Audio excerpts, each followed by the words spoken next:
नमस्कार, greater Jammu virtual के current affair programme में आप सबका स्वागत है। मैं हूं राजन वैद। ये सब जानते हैं कि कोविड-19 पैंडेमिक के बाद अब सबसे बड़ा जो अहम चैलेंज है युवाओं के सामने कि वो सेल्फ रिलायंट और सेल्फ सफिशिएंट कैसे बने, और ये कोशिश भी है केंद्र सरकार की कि आत्मनिर्भर जो है युवाओं को बनाया जाए।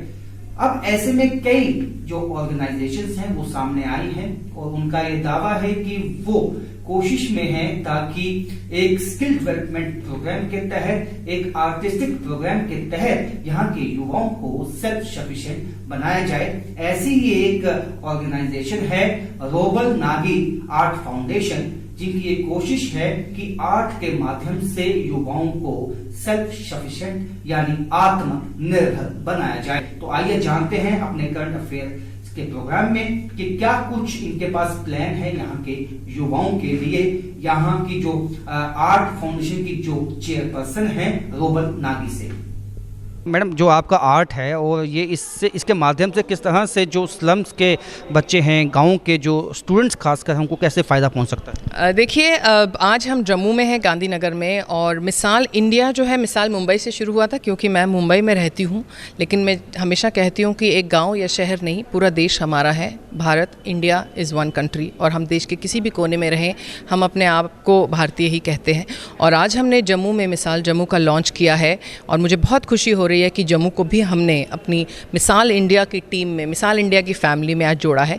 मेन एम ऑफ मिसाल India Jammu is not to just color the wall, but we connect through art, because art एक ऐसा माध्यम है जो लोगों का वो जो बैरियर रहता है हमारे और लोगों के बीच में, वो तोड़ देता है, क्योंकि क्रिएटिविटी और रंग सबको पसंद आते हैं। सो हम ब्यूटिफिकेशन से शुरू करते हैं। जैसे जैसे हमारा काम आगे बढ़ता है, हम बहुत सारी अलग अलग मेगा ड्राइव्स करते हैं, जैसे cleanliness drive, we talk about hygiene, sanitation, no use of plastic और reduce the use of plastic, waste management, we talk about हवाई हेल्थ इज़ इम्पॉर्टेंट, औरतों के लिए मेंस्ट्रुअल हेल्थ क्यों ज़रूरी है, हमने उस पर भी बहुत वर्कशॉप्स की हैं। प्लस हमारे स्किल सेंटर्स के थ्रू हम एम्प्लॉयमेंट को प्रमोट करते हैं, हमारे गांव की लड़कियों में, हमारे स्लम बस्तियों की लड़कियों में और हमारे युवाओं में। भले वो पढ़े लिखे हैं चाहे नहीं हैं, हमारे सेंटर में एडमिशन के लिए कोई क्राइटेरिया ऑफ बायोडेटा नहीं है। आप आके सीखना चाहते हैं, आपके मन में वो चाह है कि आप सीखना चाहते हैं, यू मोस्ट वेलकम।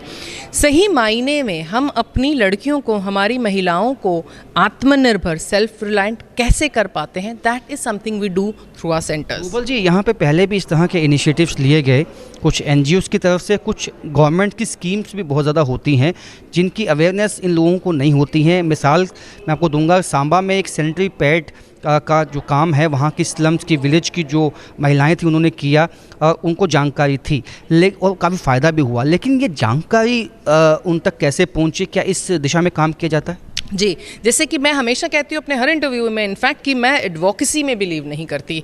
एडवोकेसी 10% करिए और 90% ऑन ग्राउंड काम करिए, क्योंकि आप जब एक बात कहते हैं बहुत सही है, लेकिन उसको लोगों तक सिर्फ आप क्या बात के माध्यम से पहुंचाना चाहते हैं कि आप उनकी लाइफ में, उनके घरों में, उनके एरियाज़ में, गांव में, बस्तियों में, स्लम्स में, जो भी कहें, वहां तक जाके पहुंचाना चाहते हैं। और वो तभी होगा जब एनजीओ के जो खाली वर्कर नहीं, जो ट्रस्टीज़ भी हैं, फाउंडर्स भी हैं, वो आके खुद ऑन ग्राउंड काम करेंगे।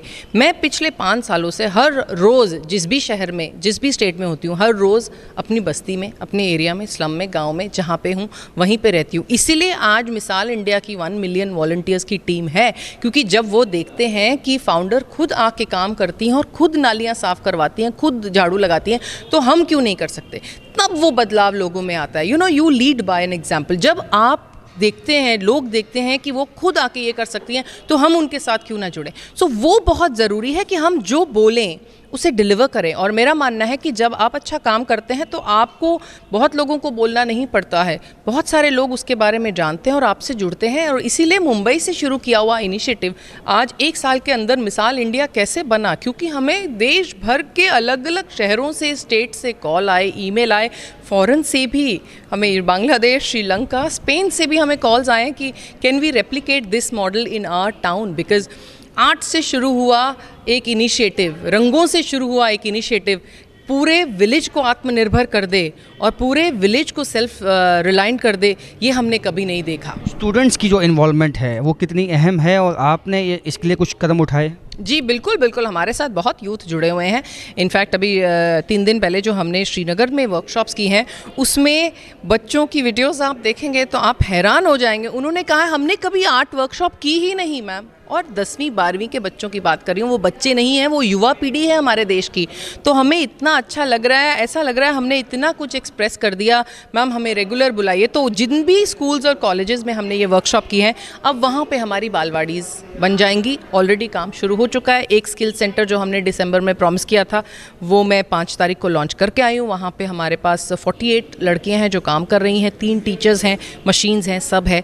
तो वो सेंटर ऑलरेडी शुरू हो गया और युवा ही हमारे साथ जुड़ने। अच्छा, एक आखिरी सवाल ये होगा कि जम्मू के लिए अब क्या ब्लूप्रिंट है? ये जो स्टूडेंट्स आपके साथ एसोसिएट होंगे या लोग होंगे, ये जम्मू को किस तरह से ब्यूटीफाई करेंगे और किस तरह से सेल्फ रिलायंट बन पाएंगे? देखिए, हम जम्मू को ब्यूटीफाई करने के ऊपर ज़्यादा ध्यान नहीं देंगे। ब्यूटिफिकेशन का प्रोजेक्ट हमने यहाँ से शुरू किया and we will do beautification art workshops in between. But अब हम यहाँ पे फोकस करेंगे हमारा स्किल सेंटर खोलने में, हमारी बालवाड़ी खोलने में। उसमें 100 नहीं 1000 लोग आके सीख सकते हैं अलग अलग बैचेस में। यहाँ पे किस चीज़ की ज़रूरत है, कौन से कोर्सेज हमें जम्मू में रन करने चाहिए, हम वो शॉर्टलिस्ट करेंगे और वो हमारे सेंटर में सिखाए जाएंगे। क्योंकि एक डॉक्टर को हम डॉक्टर ही बनाएं तो कामयाब होगा, उसको अगर हम इंजीनियर बनते हैं तो शायद वो कामयाब नहीं होगा। तो मैं बच्चों को वही सिखाना चाहती हूँ जिसकी जॉब्स की डिमांड है मार्केट में। बिज़नेस अगर वो करें, अपने पैरों पे खड़े हों, तो उसमें उनको आमदनी आनी चाहिए और वो करें जो उनको मन है करने का। क्योंकि आप जब कुछ ऐसा करते हैं जो आपको पसंद है, आप अपनी मेहनत 1000 गुना उसमें डालते हैं। तो हमारा वही मेन एम रहेगा। बहुत बहुत शुक्रिया। तो आपने आज के करंट अफेयर्स प्रोग्राम में रोबल नागी को सुना, जिनका ये कहना है कि वो आर्ट के माध्यम से केवल जम्मू की को ब्यूटीफाई नहीं करेंगी, बल्कि यहाँ के युवाओं को, यहाँ के जो गांव में बस्तियों में रहने वाली महिलाएं हैं, उनको इस आर्ट के माध्यम से आत्मनिर्भर बनाएंगी, यानी सेल्फ सफिशिएंट बनाएंगी, ताकि जो है समाज में वो अपना योगदान दे सके। आज उनकी इस कोशिश की शुरुआत जो है वो जम्मू में हो चुकी है और हमें उम्मीद है कि इसका फायदा यहाँ की युवाओं को पहुंचेगा। फिलहाल मेरे साथ इतना ही। करंट अफेयर्स के प्रोग्राम में फिर से मुलाकात होगी, तब तक के लिए इजाजत दीजिए। नमस्कार।